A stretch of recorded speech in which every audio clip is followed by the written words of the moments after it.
There is a woman who dreams the same dream every night. She stands before a door that never opens, holding keys that never fit. Night after night, the same ritual of approach and rejection. She wakes exhausted, as if she has been working all night in some unseen realm. What she doesn't know is that her grandmother, 60 years before, stood before another door, the door of a marriage that suffocated her voice, keys to a life she could never unlock. The dream is not hers alone. It is an echo traveling through time, carried in what mystics call the Akashic Field, that invisible library where every soul's story is written in symbols, not words. The karma we speak of so casually in coffee shops and healing circles is not what we think it is. It is not cosmic justice or spiritual bookkeeping. It is something far more mysterious and immediate. The soul's attempt to complete stories that were interrupted, to heal wounds that were never witnessed, to translate pain into wisdom through the strange alchemy of repetition. Tonight I want to take you into the hidden chambers of karma, not as punishment or reward, but as a symbolic language your soul speaks when your mind isn't listening. Because what if everything you've been told about karma has been a spiritual oversimplification? What if karma is actually your soul's most intimate form of poetry? He was taught that his struggles were payment for past life sins. Every financial loss, every broken relationship, every illness, cosmic debt collection. So he carried his pain with the peculiar pride of the spiritually sophisticated, believing suffering made him holy. But karma was never about divine punishment. The soul does not operate like a cosmic court system, dispensing sentences for ancient crimes.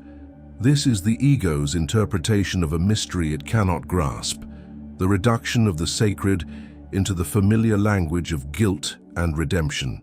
In Jungian psychology, what we call karma often masks what he termed fate neurosis, the unconscious compulsion to repeat painful patterns because they feel like home. The familiar wound becomes a strange comfort, a known landscape in an unknowable world. We don't repeat because we're being punished. We repeat because the unintegrated part of the psyche seeks completion through reenactment. Consider the woman who attracts emotionally unavailable partners one after another. The spiritualized mind says, "It's my karma to learn about love." But the soul's truth is different. She is unconsciously recreating the emotional climate of her childhood, where love came with conditions and withdrawal. Her relationships are not karmic punishment. They are her psyche's attempt to master an unfinished story, to finally receive the love that was withheld. The Akashic Field doesn't store moral ledgers. It stores unfinished emotional symphonies, interrupted rituals of the heart, symbolic patterns seeking completion through conscious integration. What we call karma is often the soul's persistence in the face of spiritual amnesia. But there's something even more subtle happening here. The spiritual ego, that part of us that has learned the language of consciousness but not its embodiment, uses karma as sophisticated avoidance.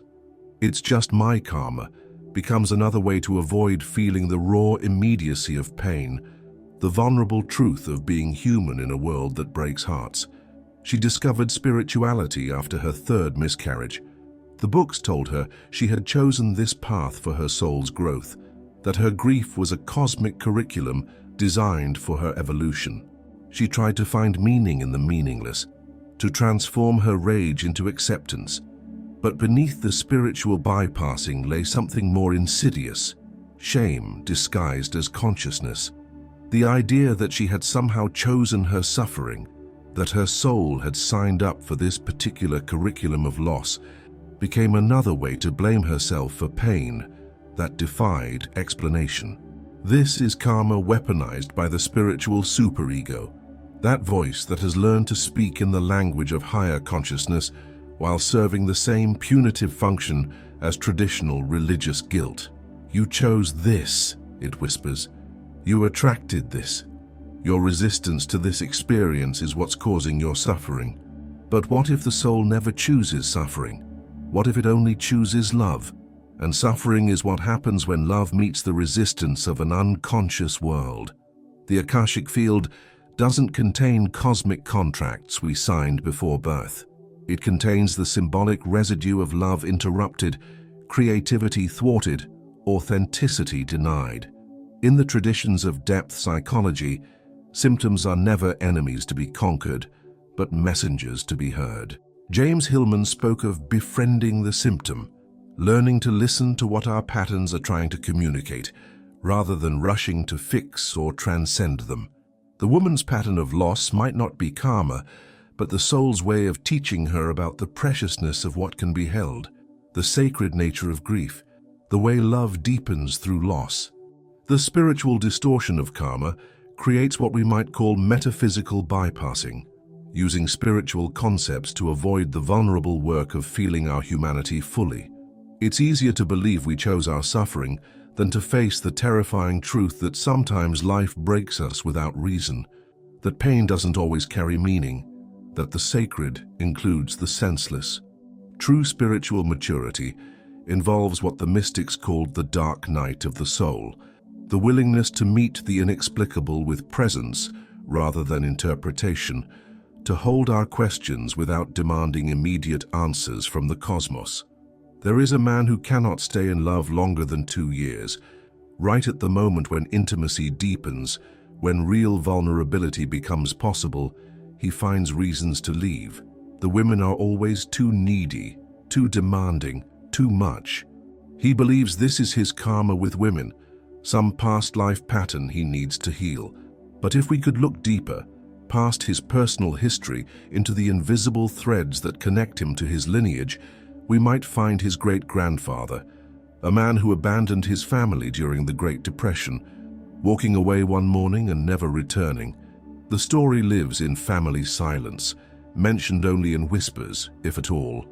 What we call karma is often transgenerational trauma, expressing itself through the symbolic language of repetition.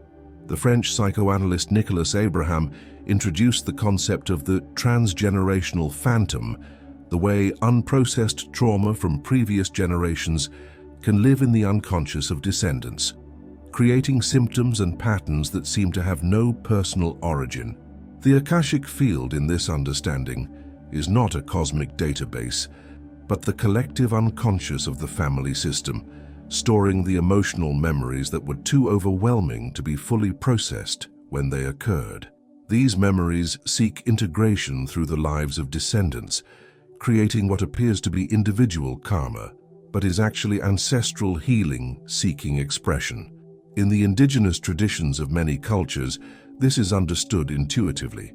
The Yoruba concept of Egungun acknowledges that the ancestors live within us, that their unfinished business becomes our spiritual work.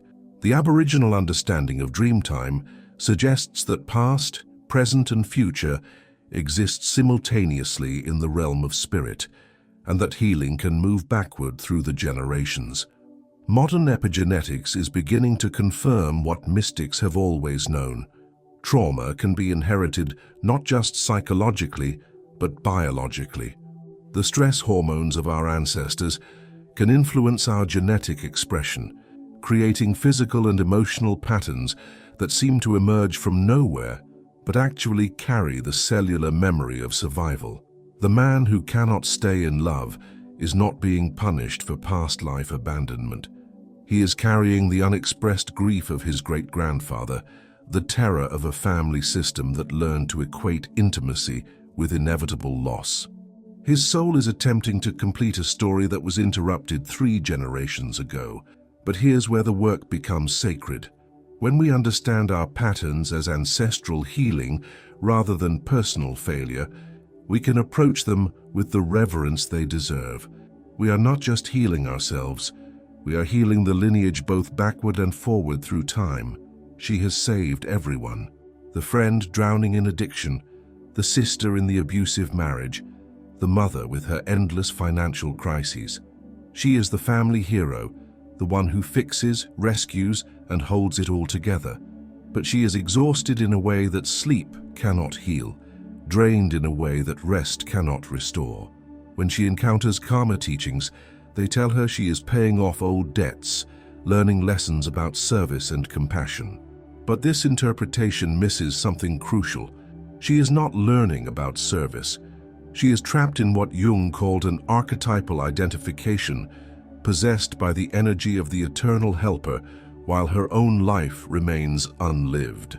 The Akashic Field stores not just personal memories, but archetypal patterns, the universal templates of human experience that live in the collective unconscious.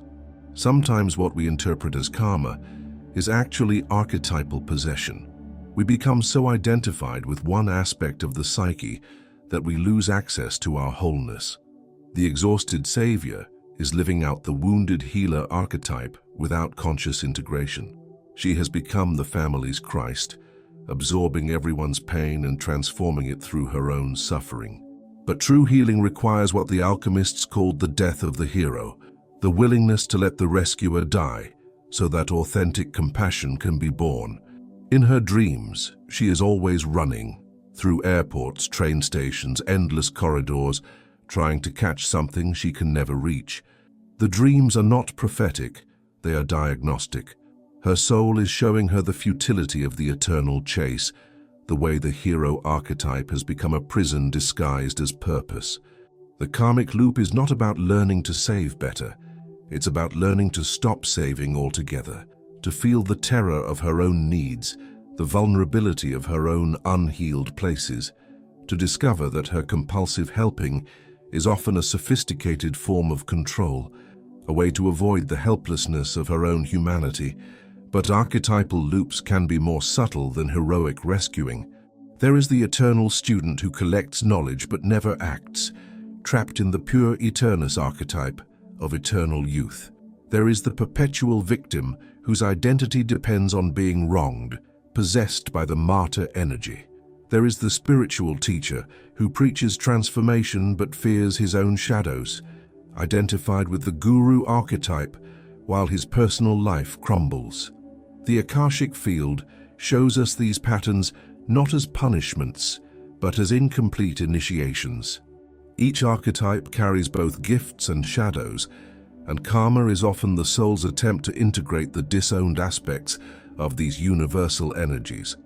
At 7 years old, she walked into the living room to find her mother collapsed on the floor, empty pill bottles scattered nearby.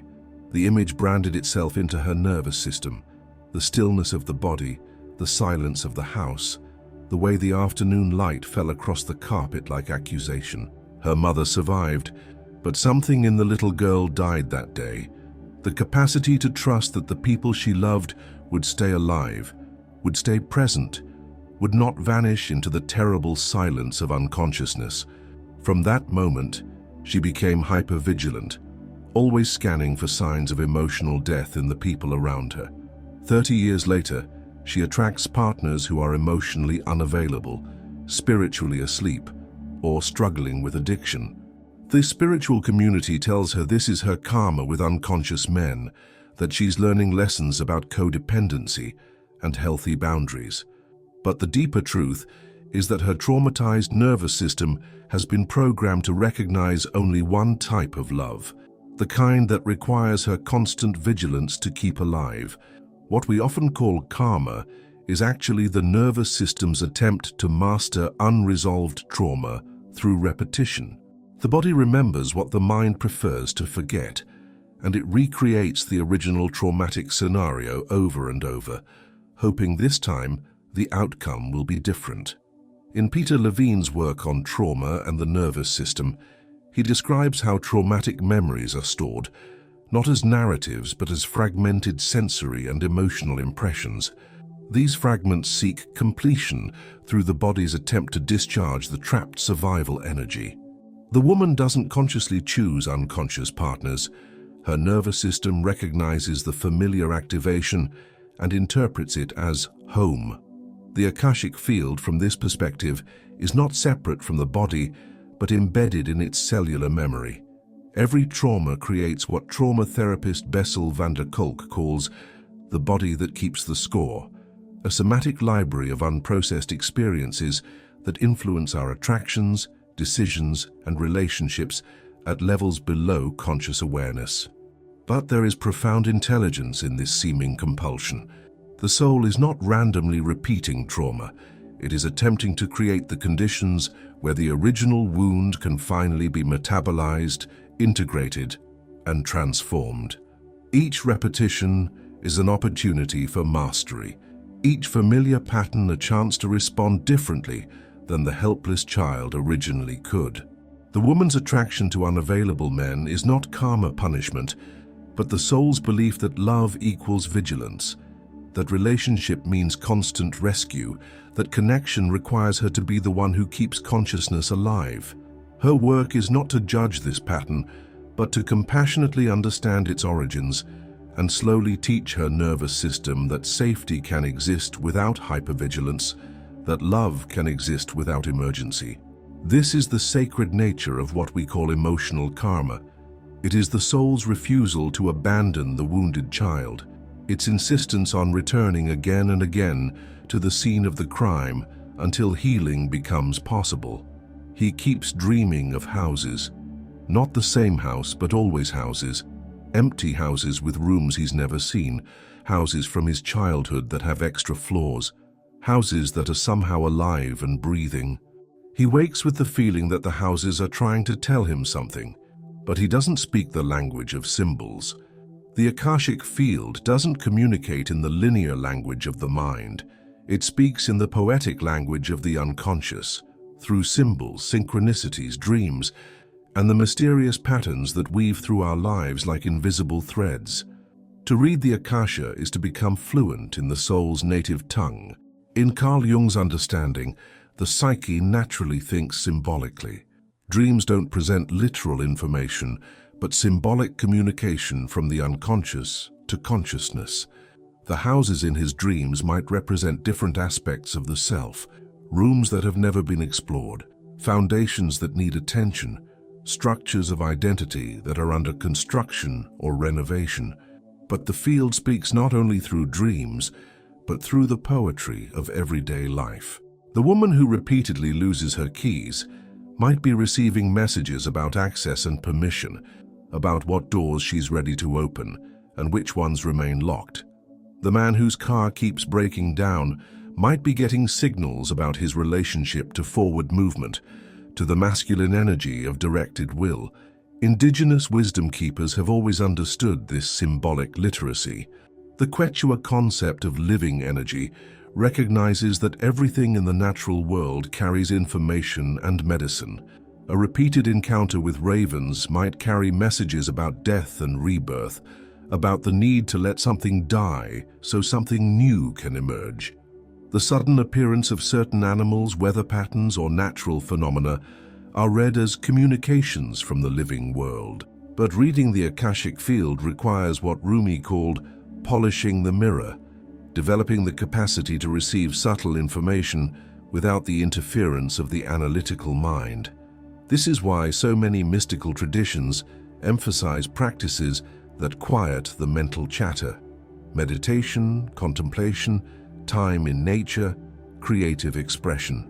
The field also communicates through what Jung termed synchronicities, meaningful coincidences that suggest an underlying pattern or intelligence. The book that falls off the shelf at the exact moment you're wrestling with a particular question. The stranger who says exactly what you needed to hear. The song that plays on the radio just when you're thinking of someone. To develop Akashic literacy, we must cultivate what the mystics called the eyes of the heart, the capacity to see the symbolic dimension that exists alongside the literal world. This doesn't mean becoming superstitious or reading meaning into everything, but rather developing the sensitivity to recognize when the ordinary world is being used by the soul as a communication device. She prided herself on her spiritual consciousness, her ability to make mindful choices, her freedom from unconscious patterns. She meditated daily, worked with healers, attended workshops on manifestation and conscious relationship. She believed she had transcended karma through awareness. But then she fell in love with another unavailable man, not obviously unavailable like the others, This one was spiritually conscious, emotionally articulate, commitment-oriented. It was only months into the relationship that the subtle pattern emerged. His availability was always just out of reach. His presence came with conditions. His love felt like a reward she had to earn through perfect spiritual behavior. Free will, she discovered, might be more limited than the conscious mind wants to believe. Beneath her spiritual choices lay deeper currents of attraction, older patterns of the heart that operated below the threshold of awareness.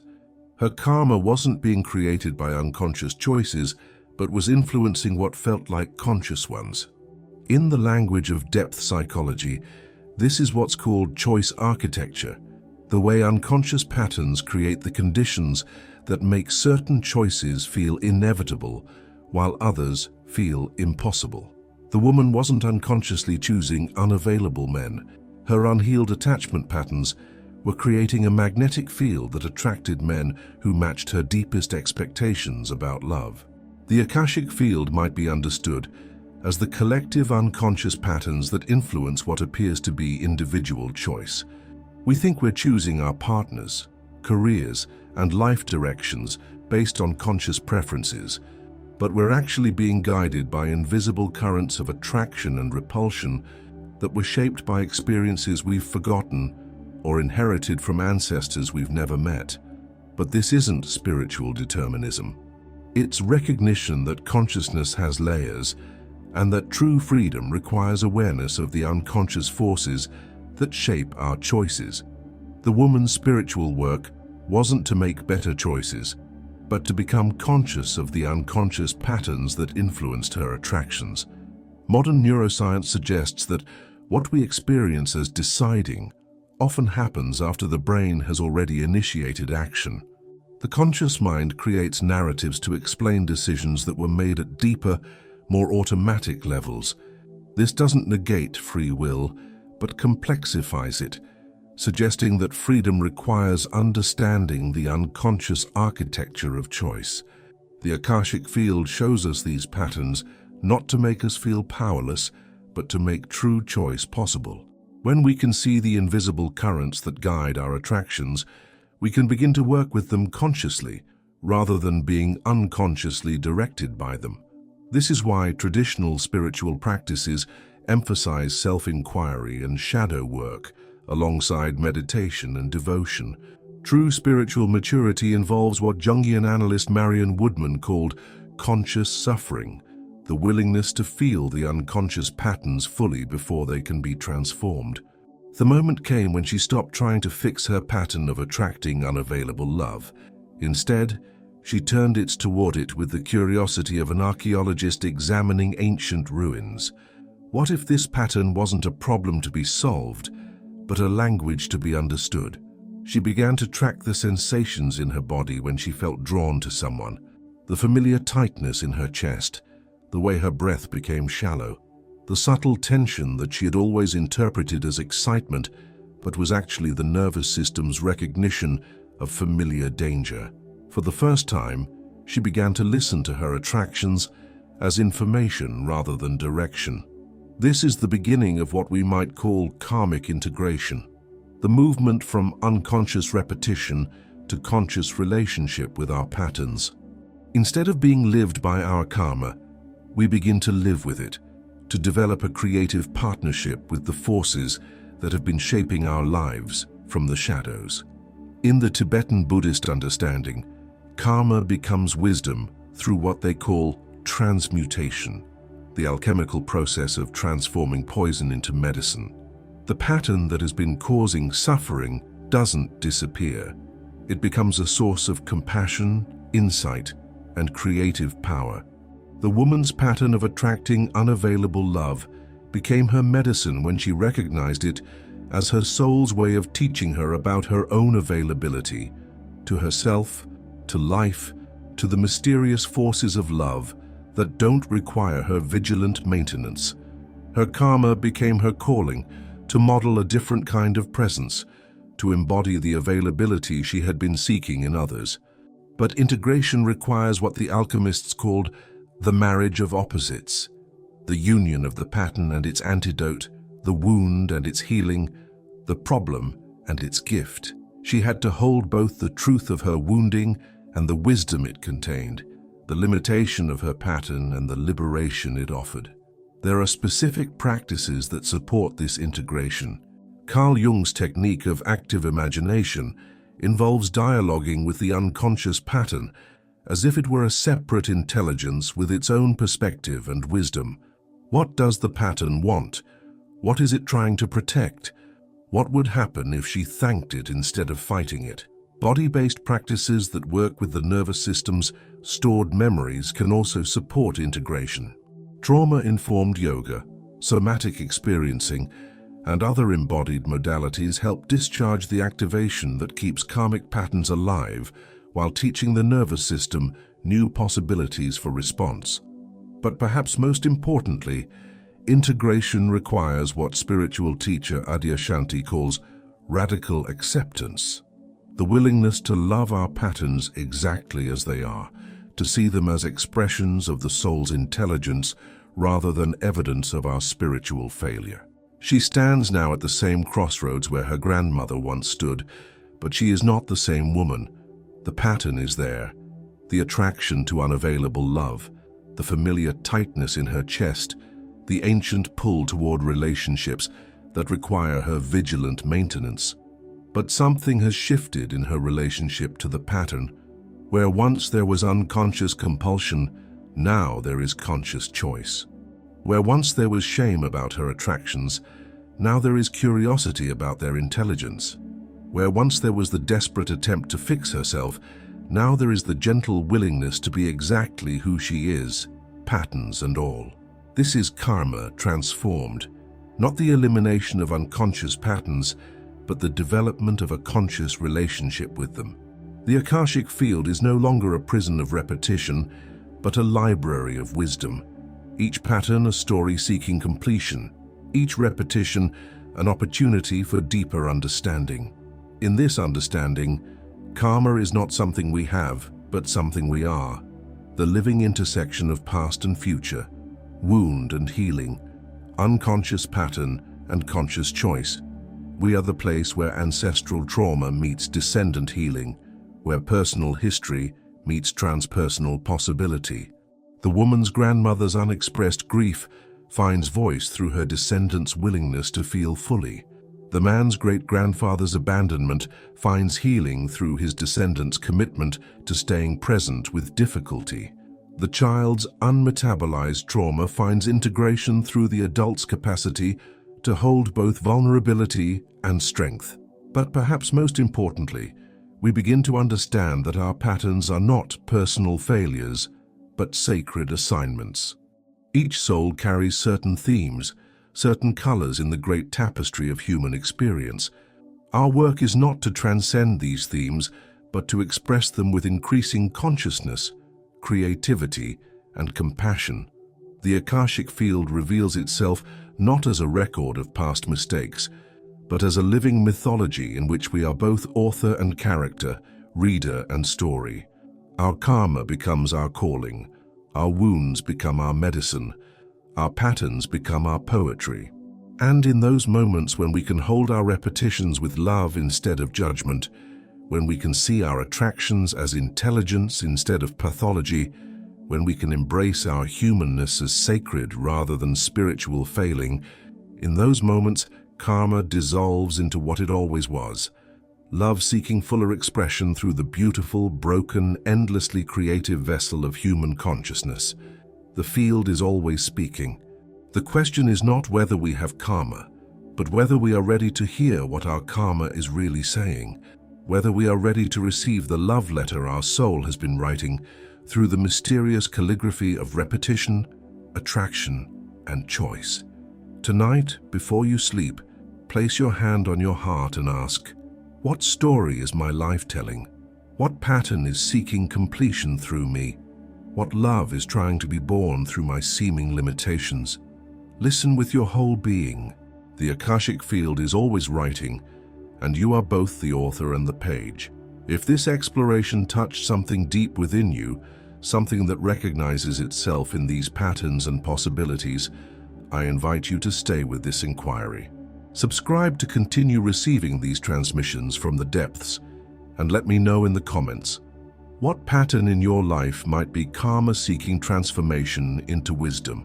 Your sharing creates ripples of recognition that help others feel less alone on this mysterious journey of being human.